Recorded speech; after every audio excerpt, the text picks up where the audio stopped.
Let's imagine two professors. They work at the same institution. They're both accused of plagiarism and academic fraud. After I explain their crimes, I want to know who you think gets destroyed. The first professor publishes an article in 2018. It contains more than 12 pages of material, around 4,000 words, copied almost word for word from somebody else's work. When I say somebody else's, I mean his own student, an undergrad, which he took and put his own name on. The second professor publishes a paper in 2018 as well. Some quotes in that paper overlap with another study, and his description of his own method turns out not to be accurate. The first one, Cambridge investigates for 2 years and they uphold it. The complaint is upheld. The journal pulls the article and it's what we call retracted. The second one, 2 of his papers get corrected. Correction, not retraction. I'll explain why that difference matters later, but nothing's retracted. Let's just make sure that's clear. Nothing's upheld against him. The university that awarded his PhD investigates the thesis and clears him. So the first one had a finding against him. The second one didn't. Cambridge's own policy says that plagiarism is gross misconduct that will normally merit dismissal, and he kept his job. And when the student newspaper tried to report the finding, he threatened them with the lawyers. Now, the second professor, no upheld findings, 2 corrections, and cleared on the thesis. The British media ran over 150 articles on the second professor in just 2 weeks. They went through his childhood, they investigated his classmates from over 20 years ago, they pulled his charity funding page from 2010, and they went through his running times. He resigned on the 5th of August 2026. 9 days later, he was found dead at his home in Battersea. He was 41 years old.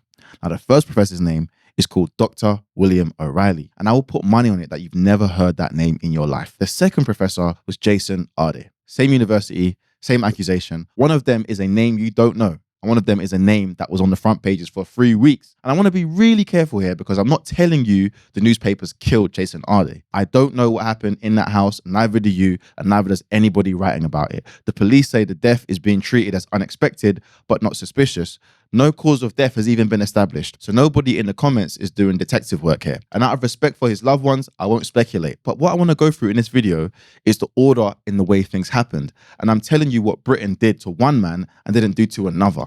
And I hate to make it a race thing, but we got to have this conversation, man. So first things first, this is not a video where I'm going to tell you that Jason Arday was innocent, because on some of this, on the evidence I've read, he probably wasn't. But I just want to explain the facts, the truth, and how being black means that we will be scrutinized at a higher degree than others, especially when we work in spaces in which the elite reside and we are the minority. So let's start with who Jason actually was, because that lays down the foundation for what turned out to be a tragic misjustice, I guess. So if we go back to March 2023, Jason actually takes up a post as a professor of sociology of education at the University of Cambridge. He's 37 years old at the time. He's the youngest black person ever to be appointed to a professorship at that university in its 800-year history. Now, that was a big deal at the time. You know, I'm going to be completely honest. I didn't know who he was until all this news came out, but I understand at the time it was very, very large news. And I'm paraphrasing here, but as I researched for this video, I came across some quotes where he basically said he's happy and grateful for it to be what it is in terms of the large scale news that it's become. And he's grateful for that. But he wants to get to a point where accolades of being the youngest black person to do something so amazing should be a non-story. Like, it shouldn't be even be news, because he wants to see more black people in greater prominent positions. That was basically his sentiment while being praised for the position that he gained. The story at the time was a fairly big deal. He said he was diagnosed at 3 years old with autism spectrum disorder and global development delay. He said he didn't speak until he was 11, and he said he couldn't read or write until he was 18. He said as a young man, he wrote on his bedroom wall that one day he would work at Oxford or Cambridge. All of this is public news. The BBC ran it, The Guardian ran it, and when it comes to America, even CBS and Good Morning America ran it. So he was on TV. He was actually a big deal. Now, personally, I wasn't aware of him, so I won't pretend I was, but I know many people who knew who he was. His actual academic work, the thing that he was hired to do, was about race and racism in British higher education, which is ironic. He covered the underrepresentation of black academics, decolonizing the curriculum, race and mental health. His best known book was one he co-edited with another academic called Heidi Safia Mirza in 2018 called Dismantling Race in Higher Education. And that book is genuinely well regarded. Even David Lammy endorsed it. And the thing he kept banging on about, the number he cited constantly, is this. Out of roughly 23,500 professors in the UK, the number who are black is around 250. So that's around 1%. And of that 250, 70 are women. 70 black women professors in the entire country. So that's not even in proportion to the country, as black people represent about 3 to 4% of the general population. This was some of the work that Jason Arday was a proponent for. That's what he was pushing for. He was trying to get more black people into education. That is the world he was operating in. He wasn't just a professor. He was one of the 250 people and the most visible one of all of them. And that visibility is what truly mattered. The question I have to ask is, when did things turn a little bit sinister? Because the intensity of what we've seen in the last 3 weeks has been crazy. If we look back, it starts actually on the 4th of May, 2023. He's about 8 weeks into his post at Cambridge. A retired professor called Dave Harris, he'd been working at Plymouth Margin University, and he'd been running a personal website where he posted critiques of critical race theory articles. He emailed Arday directly. He says that he spotted what he calls some puzzling similarities between a paper that Jason Arday published in 2018 in a journal called Social Sciences and a study published in the British Medical Journal Open by an epidemiologist called Andrew Memon. Arday's response is quite simple. And I want to be honest, it's probably not the best look for him, but he basically rebuffed him and warned him that any further contact would be considered bullying and harassment. So he didn't really defend his position, but that's where it ended. 2 weeks later, Harris essentially brought on another academic to challenge Arday. His name was Martin Hammersley, a sociologist of Open University and a man with a pretty long career in academics if you do a bit of research. Hammersley emailed Cambridge's Faculty of Education directly. He alleges substantial plagiarism from one source and some from another. Cambridge's answer on the 21st of June 2023 came from the head of Faculty of Education. She said Arday had agreed to take the article down, but that he had the department's full support and the university's Research Integrity Office declined to investigate on the grounds that the work predated his arrival at Cambridge. I hope you're following me so far. So what was actually in the 2018 paper? The most serious version of it, and this comes from Retraction Watch, which is a research integrity site that has been doing this for years, and it's not a political outfit. It was basically this. In that paper, Arday quoted interview participants. His own focus group and some of those quotes closely matched quotes attributed to a participant labeled Mel D in the Memon study. He also numbered his participants 1 to 32, but 2 had number 13s. All right, you with me so far?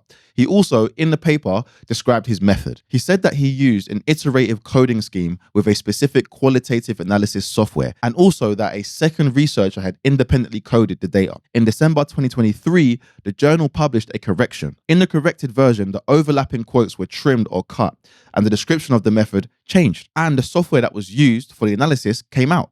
The second coda also came out, so it was replaced with more general terms. So Retraction Watch reported that the correction notice didn't clearly disclose that those method changes had been made.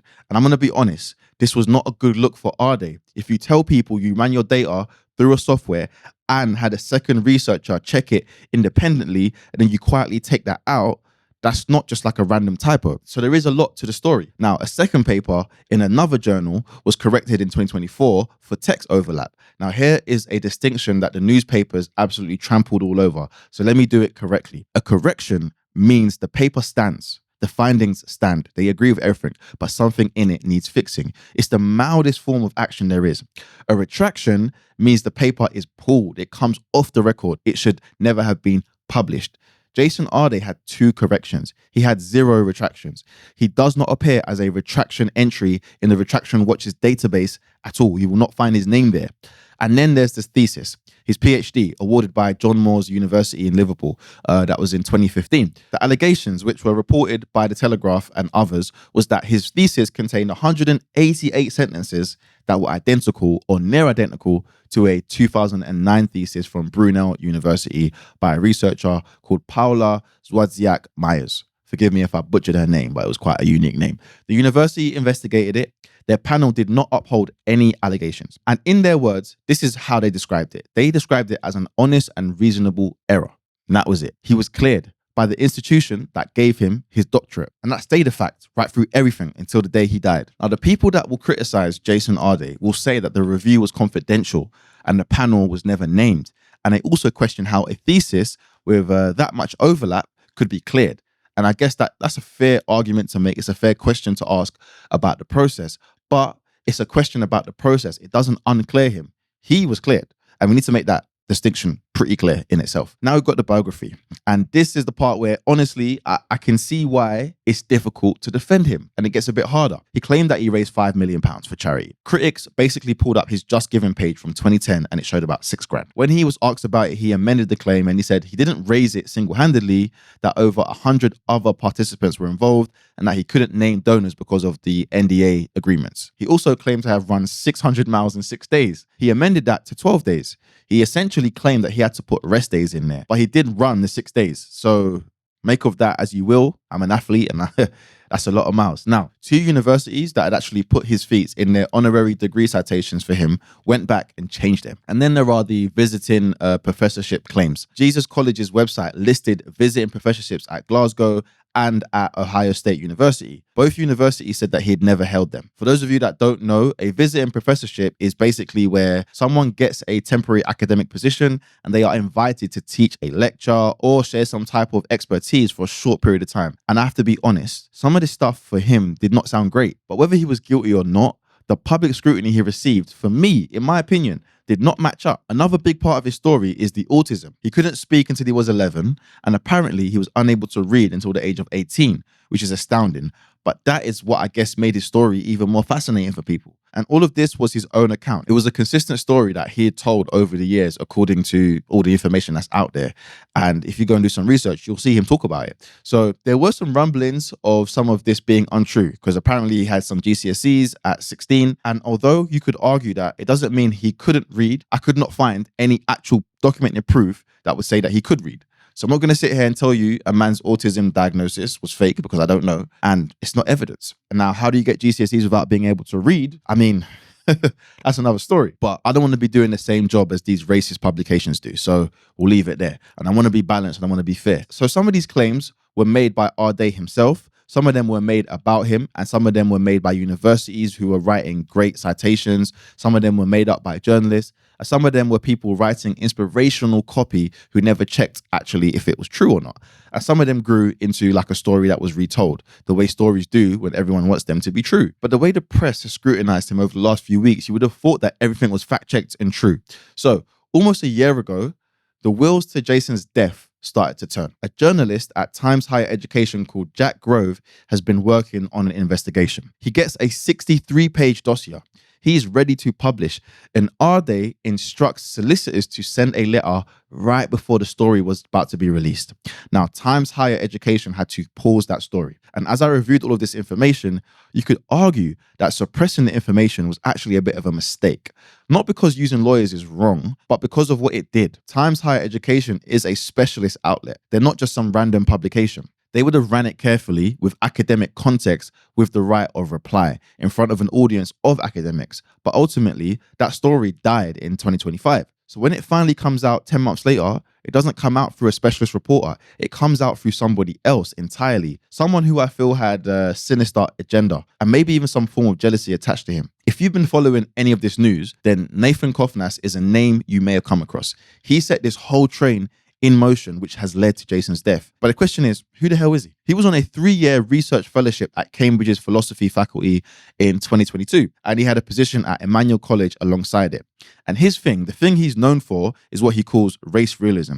That's his phrase, not mine. Now, I want to explain what that actually means, because people will throw this stuff around and half of the time nobody knows what's being claimed. It's not quite as simple as saying white people are smarter than black people. He'd tell you that that's not what he's saying. And technically, he's right. So let me give you, I guess, my breakdown of how it is in simple terms. What he's saying is, when you look at IQ tests, on average, black people score lower than white people. And that gap in the score is real. Nobody even argues that. But the argument is about why. And his answer is that a meaningful chunk of that gap is purely genetic. It's in the DNA. Not all of it, but a good chunk of it, right? And it doesn't matter if it's better school or housing, nothing's going to shift it, because apparently it's baked in, it's hereditary. According to Nathan, that's his theory, that's his belief. And the gap is partly genes. Now, the obvious question for me, and it's one I had, is, well, what about everything else? What about poverty? What about a kid who's in temporary accommodation and can't do his homework? What about schools that exclude black boys at 3 or 4 times the rate? What about a parent working 2 jobs who isn't home to read with the child and teach them? Surely your answer's right there. And to be fair to him, when I was doing my research on Nathan, he doesn't ignore that. I thought he might, but he doesn't. His answer is basically, we already tried that. He basically argues that the gap actually stays as it is through early year programs, adoption, black families being more financially stable, through less racism. So basically, in his view, if you throw all that at it and the gap doesn't move, then the environment is not the explanation. And you have to look elsewhere. And look, on the surface, that sounds like a good argument, which I guess it does. And that's why that type of stuff and ideology spreads, right? As I did my research on Nathan and listened to a few of his podcasts, he's not just standard racist walking down the street. It's a man who's gone to Cambridge for F's sake. So he's just obviously a smart guy. But there are many, many counter arguments to the ones Nathan has made. And I'm going to have to take you back to football because that's the way I contextualize things. Think about a football academy. You take a load of kids, right? Some of mixed ability, and you split them into two academies. Academy A gets everything, perfect pitches, top coaches, nutritionists, physio, the lot. Academy B gets a muddy field, one guy with a whistle and a bag of balls. That's it. Half of them are flat as well. Now, inside Academy A, some kids are going to be better than others. And the reason will be natural ability because they all get in the same treatment. But inside Academy B, the differences between those kids in that group will also be natural talent. But the differences between the two academies, A and B, is not the talent, it's the pitch, it's the environment, it's everything that comes around it. And that's exactly the mistake at the heart of this. You can show that IQ is hereditary within a group of people, and that's true. Nobody argues that, but that tells you absolutely nothing about why two groups differ from each other because two groups aren't on the same pitch. A geneticist called Richard Lewontin made this exact point about 40 or 50 years ago. And around 2 years ago, another research paper basically confirmed it. Their words were pretty simple. Perfect knowledge of within group heritability provides no information about between group heritability. And they went further. They said even when you can estimate it, you can't tell which direction it points in, meaning it can't even tell you which group the genetic advantage would be on. The bridge from IQ runs in families to the racial gap is in the DNA. There is no bridge. There never was. And that's before we even get into the poverty thing, because I don't accept his answer on that either. When studies say that they're controlled for socioeconomic status, what they usually mean is they've matched people based on income. That's it. But you know, and I know, that a black family that makes 50K a year and a white family that makes 50K a year are not living the same life. The same wage maybe, but different worlds. One family has a house that's been there for 2 generations, the other one's renting, and we've got numbers on this. The wealth gap is around £34,000 for the average black African household against £314,000 for white British households. Income is one line in the environment. It doesn't measure what happens to your son when he gets stopped 4 times before he's even 16. And it doesn't measure a school that's already decided what he's going to turn out to be. And I think it's clear as day that Nathan ultimately had an agenda. His attack on Jason Arday was relentless. And I think he feels vindicated with where he's at. Multiple podcasts, articles, everything. He was basically trying to tear that man down. And by the way, I'm not saying he shouldn't be allowed to say whatever he wants. I believe in free speech. Cambridge actually ended up investigating Nathan due to around 58 complaints, and ultimately they cleared him.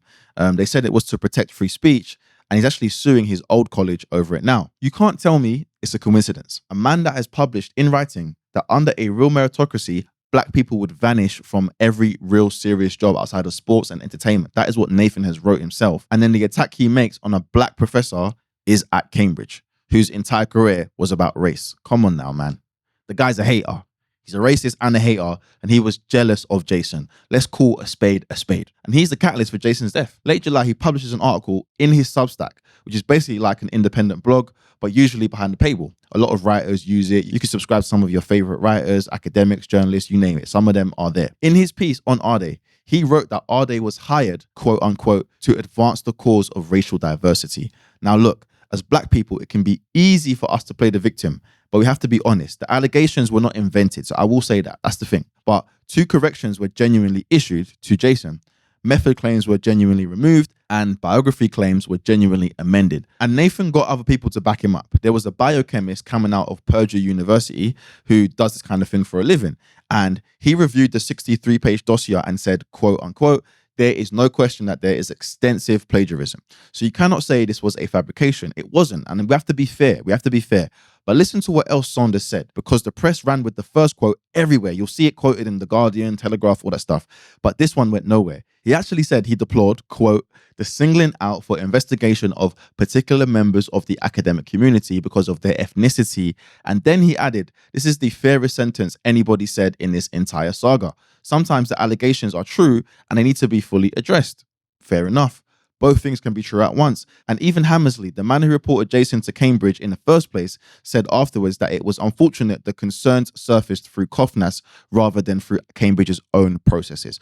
Ultimately, why didn't Cambridge acknowledge it in 2023? Because they could have shut this down back then. So what happens next?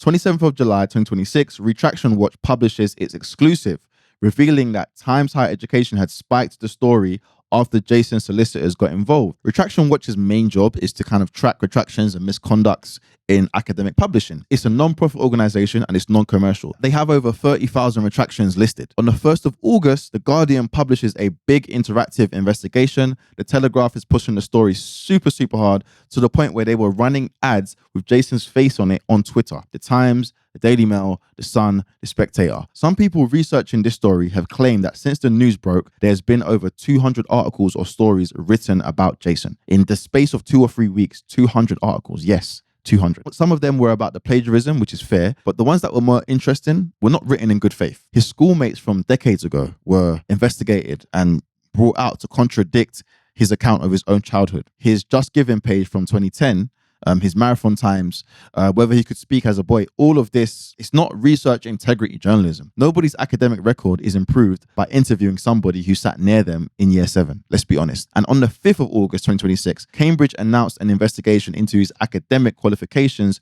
and honorary appointments. But that same day, Jason Arday resigned from the university and from his fellowship at Jesus College. His statement said, "While criticism is an inevitable part of academic life, what I have experienced has gone far beyond scholarly disagreement. The relentless accusations, speculation, and public commentary has taken a profound toll on me and those I love. And then, it is simply the decision of someone who has reached the limits of what any person should reasonably be expected to endure." And then he also said, "I need time to heal. And when that time comes, I will return." He never returned. He never healed. And the coverage did not stop. And that's the bit I guess I come back to. He did resign. The man lost his job, basically. He gone. He said, "All right, cool, I'm done." The hit pieces did not stop. For another 9 days, the hit pieces were going at him. For those of you that are aware of the Good Law Project, you should check it out. Someone asked the question, what was the public interest in continuing to hound him after he'd already resigned? I've not seen anybody answer that question. And you remember how I started this video comparing Jason to another professor? Well, I did that to highlight something, that us as black people in the UK, we are treated differently by the media. It is a fact. We see it in football, we see it in sports. We just had a whole World Cup where Jude Bellingham, who's been the best player for England in the last 3 or 4 years, gets the most scrutiny. But let's look at this. Let's analyze Dr. William O'Reilly, who was a professor at Cambridge. A former undergrad found that an article he published in 2018 in the Journal of Austrian American History contained large sections copied from 2 of that student's own supervised essays, more than 12 pages and around 4,000 words, reported almost verbatim. Cambridge investigated for 2 years. The complaint of plagiarism was upheld. It wasn't corrected, it was upheld. And the journal retracted the article, but he remained in post.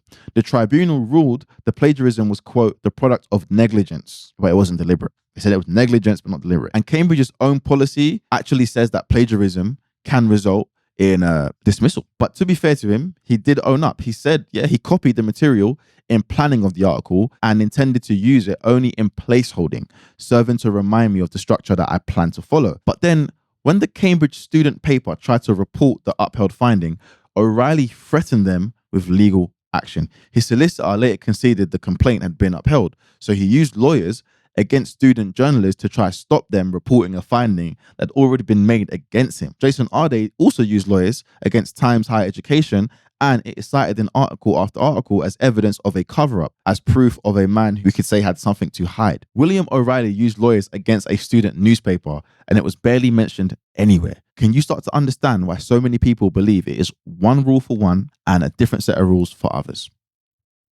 I think we know why. And what makes this worse is in 2006 and 2016, there was even more articles that were found to see some overlap and plagiarism. And in 2011, there was an article on the movement of people across the Atlantic. 2 pages appear to have been lifted directly from a 1995 article by a writer named Michael Heffernan. So I just thought, let's actually check how much of this was available as like public news when this happened to O'Reilly. And I just did a quick search on Google, and I hate to break it to you, when you put his name in, you barely see anything. Actually, you see more stories about Jason Arday than O'Reilly, and O'Reilly had more cases against him than Arday. All right. So, I'll leave that as it is. But to be fair to Google, they do weigh against recency. And obviously these stories were a little bit older, but still, I mean, you get what I'm trying to say here. But you might be thinking that he's the only one, and he's not. Professor Sir David Latcham from University of London had misconduct allegations from late 2013. Two separate UCL investigations. UCL found he was at fault for failing to stop scientists in his lab manipulating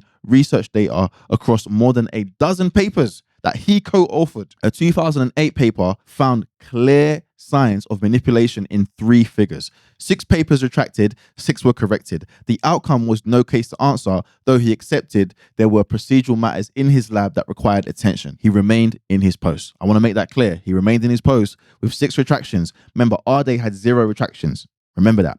Latchman got Times Higher Education, Retraction Watch, and a science blog. The only thing that happened to Latchman is it was announced in Times Higher Education. He was on Retraction Watch and a science blog. Arday had nearly 200 articles about him. I'm going to make this clear. There was another case of Dr. Ros Holmes, University of St. Andrews, a former lecturer in modern languages. An institutional investigation found that she committed plagiarism in 7 publications between 2014 and 2022. 2 retractions, both for plagiarism. One of them after her own admission. And I've studied this. I went and made sure I was correct before I made this video. St. Andrews published the outcome of that investigation on its own website, and they did not even name her. Retraction Watch had to work out who it was. The uni wouldn't even print her name. Jason Arday had 2 corrections and no upheld finding, and his childhood was in the national press. I want us to make it clear here, guys.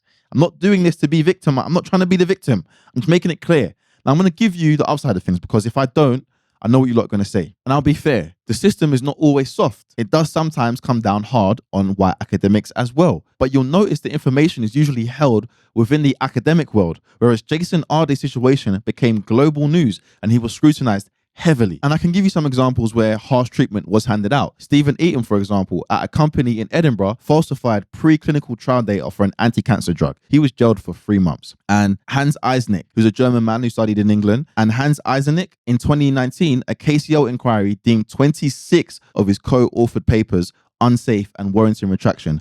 13 were retracted. So look, the difference is for these individuals, the coverage is almost entirely in specialist and science outlets. The pattern is not that white academics get away with it. People have been sacked and stripped of their doctorates. Steve Eaton went to prison. But the pattern is the type and the tone of coverage. Latchman, Holmes, O'Reilly, Eisnick, there were findings against all of them much stronger than what Jason had. But all of them were handled as an academic integrity story, a bit of a trade press story, a specialist story. There was facts, there was processes, and there was outcome, and people moved on. Jason had lesser findings than any of them, but he was treated and handled as if it was a culture war, and his whole life and biography was audited and bolted onto the story. It highlighted something so prevalent in the UK that we can't hide from. A lot of political talking points in the UK are starting to get pulled from America. The rise of the American right has boldened the British right, and this heavy pushback against DEI, which doesn't even make sense because it's not even that big of a thing in the UK, is what I feel has caused this. Barely 1% of professors in the UK are even black anyway. So we really need to look at what's actually happening here. Nobody went through William O'Reilly's childhood. Nobody rang David Latchman's old schoolmates. Nobody pulled Dr. Ros Holmes' charity fund and raising page from 20 or 30 years ago. And that's the difference. It's not that the punishment is different, it's the pursuit. And look, there's research. There's a study at City University, and they found that 0.2% of British journalists are actually black, against a black population of around 3 to 4%. 94% of British journalists were white. We are not the ones controlling our own narratives and our own stories. They are being told to us by voices outside of our own community. So the balance, the lack of honesty, the lack of integrity is always going to be there. That bit of info is 10 years old, and I do have to be honest about that. But it's the most cited, detailed breakdown of journalism and who works journalism in the UK. There hasn't been any update since then. And you guys remember Meghan Markle, right? And Prince Harry. They sat down with Oprah, and Meghan said the British press treated her differently because she was mixed race. Now, there is a body in this country called the Society of Editors. Think of it as the union for the people who run the newspapers. The editors, the ones who decide what goes on the front page. And they put out a statement. The headline was that the UK media is not bigoted. They said Meghan hadn't provided any evidence. These are the people at the top of the industry speaking for the industry, saying whatever they want to say. But then their own staff, 236 journalists from ethnic backgrounds, signed an open letter calling that statement laughable and saying it's not true. And they actually said that the industry was in denial. And a second letter went around and picked up another 150 people that supported that statement. And to further reiterate my point here, a company called Bot Sentinel actually tracked and coordinated abuse on social media. They pulled a sample of 114,000 tweets about Meghan Markle and went looking for where the hate was coming from. You'd assume that it'd be from thousands of people, loads of angry random people, but a lot of the hate was coming from minimal accounts. From a small portion of accounts, they were blasting about 70% of the hateful content against Meghan Markle, and it was amplified by people like Piers Morgan, so on and so forth. But Bot Sentinel actually estimated that they reached about 17 million people with negative connotations about Meghan Markle. So it's not out of the ordinary to think that, listen, black people are treated differently when they enter elite spaces. It is what it is. And Chris Bryant, who's a Labour MP, he said it basically in a lecture. He actually said that British newspapers